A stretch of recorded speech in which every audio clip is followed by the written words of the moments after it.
What's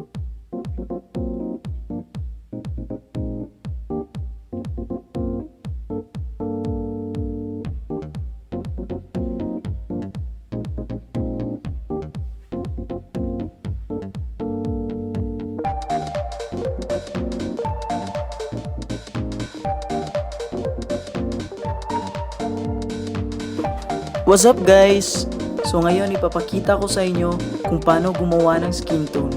Una, kailangan natin ng iba't ibang shades ng lapis. Pangalawa, kailangan natin ng charcoal powder. Ako gumagamit ako ng Berkeley charcoal powder. Mabibili lang natin yan sa Shopee guys. Kailangan natin ng papel at doon natin ilalagay yung charcoal powder. At kailangan din natin ang mga dry brushes. Kahit anong klase ng brush guys, basta maganda yung nylon niya.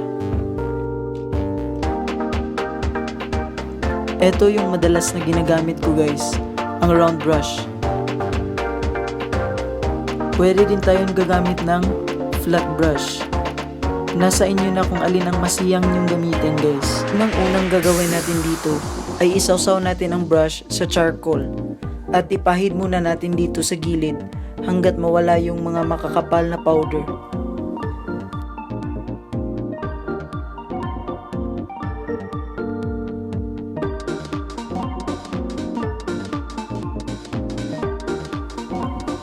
Take note guys na ang gagawin natin ay from light to dark. So dapat hinay-hinay lang yung pagpahid natin hanggat sa maging dark siya.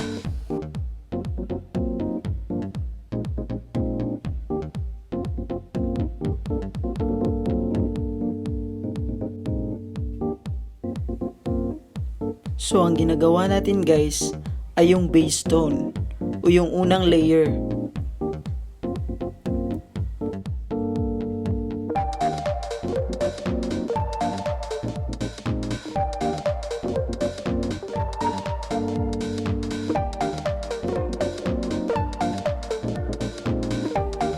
Tapos na tayo sa base tone.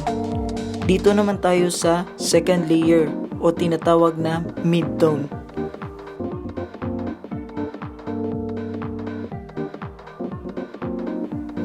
Patong-patong lang guys hanggat sa maging dark na siya.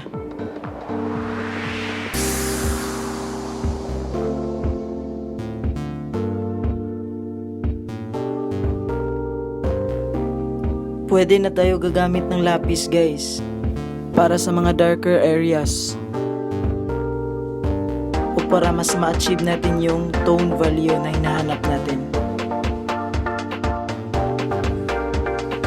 So napapansin nyo guys na sobrang gaang lang yung pag-shade ko. 6B pencil yung ginamit ko dito guys.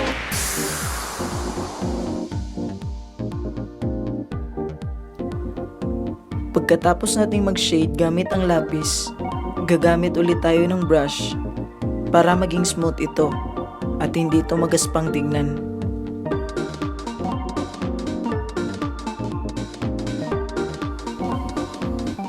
Ulit-ulitin nyo lang yung proseso guys hanggang sa maging realistic siya.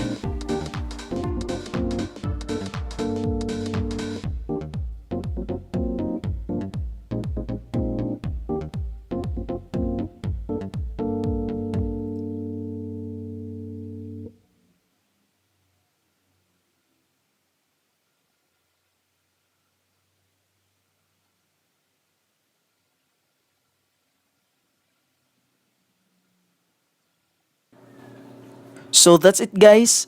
Sana may natutunan kayo.